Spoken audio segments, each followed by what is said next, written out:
क्या जिस तरह के बयान दिए जा रहे हैं उन बयानों से भी दिक्कत होनी चाहिए। मैं अखिलेश यादव का एक बयान दिखाना चाहती हूं, उस पर जरा मैं चाहूंगी भाटी जी आप रिएक्ट करें और यहां पर आरपी जी भी। लेकिन आरपी जी वो बयान दिखाऊं उससे पहले जरा ये वाम और राम वाले बयान पर अपनी बात रख दीजिए, क्योंकि ममता बनर्जी कैटेगोरिकली कह रही है कि हिंसा फैलाने वाले, उपद्रव करने वाले वाम और राम के लोग हैं। आरपी जी, उनको ये बयान देने से पहले तुरंत इस्तीफा देना चाहिए, क्योंकि अगर वह वाम और राम पर आरोप लगा रही है, मतलब लेफ्ट और राइट पार्टी मतलब भाजपा पर आरोप लगा रही है, तो उनकी सरकार विफल है। क्योंकि अगर उनका जो इंटेलिजेंस नेटवर्क है, जो इंटेलिजेंस जो वहाँ पे सिस्टम है, और वो ये असेस ही नहीं कर पाया कि वहाँ पर हमला होगा या इस प्रकार, मैं इनकी बात मानकर भी चलूँ वाम और राम ने किया होगा, तो फिर ये क्या कर रही हैं? ये तो सो रही है। इसका मतलब ये होम मिनिस्टर है राज्य की। सर में सच ये है कि टीएमसी के कार्यकर्ताओं ने सोची समझी चाल के अंतर्गत सरकार के देशानुसार ये हमला किया, ताकि वहाँ पर जो प्रूफ है, जो सबूत है और जो वहाँ पर एविडेंसेस है, उनको किस प्रकार से नष्ट किया जाए। और अगर मेरा चैलेंज स्वीकार करें, आप एक कार्यकर्ता भाजपा का पकड़ कर दिखाइए ना सारे मामले में, आप उन लोगों को पकड़ेंगे ही नहीं जिन लोगों ने हमला किया। इसलिए हम कह रहे हैं कि वहाँ पर तुरंत के तुरंत इस्तीफा देना चाहिए, नहीं तो वहाँ पर राष्ट्रपति शासन लागू करना चाहिए। क्योंकि घटना होना एक बात है, उससे बड़ा अपराध जो कल इन्होंने वहाँ पर साक्ष्य मिटाने की जरूरत करी, वो उससे बड़ा अपराध है। उससे बड़ा अपराध है। कई सवाल भाटी जी के आपके लिए भी थे, उन सवालों पर एक बार आते हैं, लेकिन पहले एक बार जरा अखिलेश जी का बयान चलाते हैं। क्योंकि जब आज प्रधानमंत्री ने लाल किले की प्राचीर से महिला अत्याचार पर बयान दिया, तो उन्होंने कहा कि अपराध महिलाओं के खिलाफ जो हो रहा है उसमें ऐसी सजा हो कि उस सजा की चर्चा होनी चाहिए। वो चर्चा इस तरह से हो कि बाकी लोग सोचे कि अपराध का हश्र क्या होता है। हमने पिछले कई दिनों हमने अयोध्या की भी बात की, हमने कन्नौज की बात की, हमने अभी कोलकाता की हम बात कर रहे हैं। जरा आज कन्नौज पर सवाल पूछा गया अखिलेश जी से, उन्होंने क्या कहा जरा सुनिए। आजकल कन्नौज बहुत हेडलाइन पर है, सरकार को बहुत धन्यवाद उसके लिए। सोचिए आप, डीएमएसपी सम्मान भी कर रहे हैं और बीजेपी वाले मिले हुए हैं कहीं न कहीं। ये हमारे पत्रकार साथी सब जानते होंगे जो जो गए वहां रिपोर्टिंग के लिए। अब मैं इसी पर आ रही हूं भाटी जी, जो बात अभी ममता जी ने कही, वो कह रहे हैं कि कन्नौज पर सवाल पूछा गया और वो हंस रहे हैं। ये रिएक्शन ममता जी का था, मैं चाहती हूं उसी पर आप रिएक्ट करते हैं। कन्नौज और अयोध्या की जो दोनों घटनाएं हैं, उनका बहुत जल्दी रिजल्ट आ जाएगा सामने। इनमें राजनीति ज़्यादा की जा रही है, उनकी जांच चल रही है, उनमें खुद पीड़ित पक्ष की तरफ से ही प्रश्न उठाए गए हैं। नहीं तो आप ये कह रहे हैं कि अपराध नहीं हुआ है? अपराध तो हुआ है, तो अगर अपराध जांच तो होने दीजिए। नहीं, अगर अपराध हुआ है तो फिर जांच कैसी?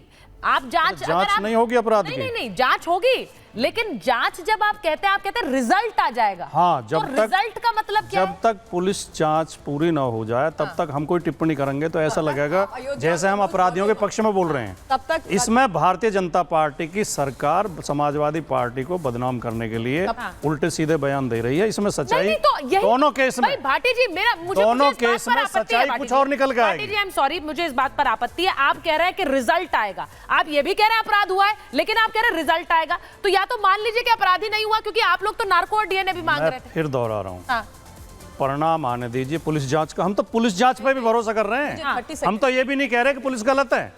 पुलिस जांच के रिजल्ट आने दीजिए, इसमें स्टोरी कुछ और निकलेंगी। भारतीय जनता पार्टी बेनकाब होगी। भारतीय जनता पार्टी का जोर अपराध नियंत्रण में नहीं रहता।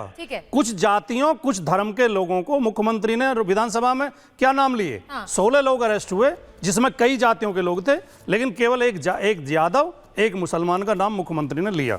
जब मुख्यमंत्री की नियत हो कि कुछ समाजों को, कुछ धर्म के, जाति के लोगों को बदनाम करने की नियत हो, जहां समाजवादी पार्टी का कनेक्शन जुड़ जाएगा। नहीं तो भाटी जी आपने ऑन रिकॉर्ड आप सीधे कह रहे हैं कि मैं यहाँ ऑन पर रिकॉर्ड ये कह रहा फंसाया हूं, जा इसका रहा है रिजल्ट मोहित कुछ खान और को। आएगा। मोहित खान को फंसाया जा रहा है और नवाब यादव को फंसाया जा रहा है। मोहित खान निर्दोष है पूरी तरह, निर्दोष है पूरी तरह निर्दोष है।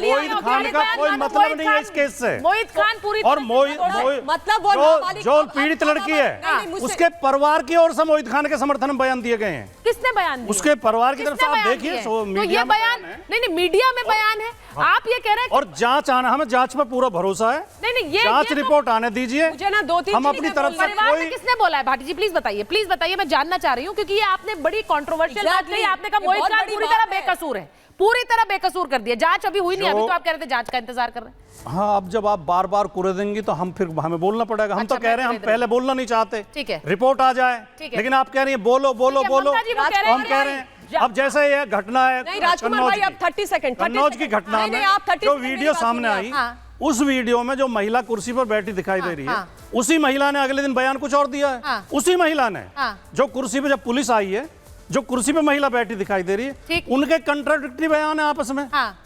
वो कुछ कह रही है, फिर लड़की के माता पिता कुछ और कह रहे हैं। महिला के आप बच्ची के जांच माता पिता रिपोर्ट आने बच्ची वाली बात ही कर रहे हैं। हाँ? बच्ची के माता पिता अलग बात नहीं कर रहे मैं हैं। कह रहा हूं बच्ची के दोनों के माता पिता बयानों- वही बात कर रहे हैं जो मैं बच्ची कह ने रहा हूं कही है। दोनों के बयानों में ममता जी, फर्क है। रिएक्ट खड़े करिए, यहाँ पर खड़े वो कह रहे हैं यहाँ पर बेकसूर है। खड़े राजकुमार भाई ने अपना दूसरा स्वरूप दिखा दिया। अभी कुछ देर पहले बंगाल के मामले में बड़ी बड़ी बातें की जा रही थी, लेकिन जैसे ही अयोध्या और कन्नौज की बात आई, इन्होंने बोल दिया जांच होने दीजिए, यहाँ पर राजनीति मत कीजिए, सारे के सारे चुप हो जाए, परिवार वालों ने ऐसा बोला वैसा बोला। एक नाबालिग लड़की क्या इतना बड़ा झूठ बोलेगी राजकुमार भाई कि इस मोहित खान ने मेरे साथ दुराचार ना का तो विचार किया आप है? जज हैं, ना आप मैं क्या जज बात हूं। कर रहे हैं? तो फिर आप भी रिपोर्ट का इंतजार आपके कीजिए, मामले मैं भी में- रिपोर्ट का आपके इंतजार मामले करता में हूं। क्योंकि अखिलेश ना तो यादव जी- निर्णय देने का हक अखिलेश आपको यादव है, आपसे गुस्सा ना हो मुझे जाएंगे है। क्योंकि आप अयोध्या लेकिन के आप मौत जज पर बनना बात चाहते करेंगे, हैं। तो आप उस जहां बच्ची विपक्ष के- का उस बच्ची मामला को हो, बदनाम कर रहे हैं। वहां आप जज आप बन एक जाते नाबालिग हैं। बच्ची को बदनाम कर रहे हैं। क्या आपको बात भी कर रहे हो? रिपोर्ट का क्या इंतजार बात करना कर रहे हो आप? कैसी बातें कर रहे हो आप? मतलब रेपिस्ट तो रेपिस्ट है ना। मोहित खान का नाम लेने से आपको इतनी तकलीफ क्या हो गई है? और क्या आप जज हैं? क्या आप पुलिस हैं? आपने कैसे ये निर्णय ले लिया कि मोहित खान निर्दोष है?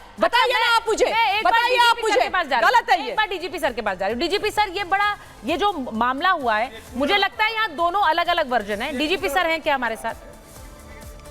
ठीक है, डीजीपी सर हमारे साथ नहीं है, लेकिन ये जो बयान है, अब भाटी जी कह रहे हैं कि मामला कुछ और निकलेगा जब जांच हो जाएगी। भाटी जी का अकेले बयान थोड़े है। नहीं, सुनो सुनो सुनो। नहीं, मैं आपकी बात से सहमत हूं, लेकिन वो कह रहे हैं हम राजनीति के शिकार नहीं, सुनिए, ऐसा भाटी जी का बयान अकेले नहीं है। जो वहाँ के सांसद हैं, हाँ। उन सांसद से जब पत्रकारों ने पूछा तो आप जबरदस्ती हमसे बयान लोगे?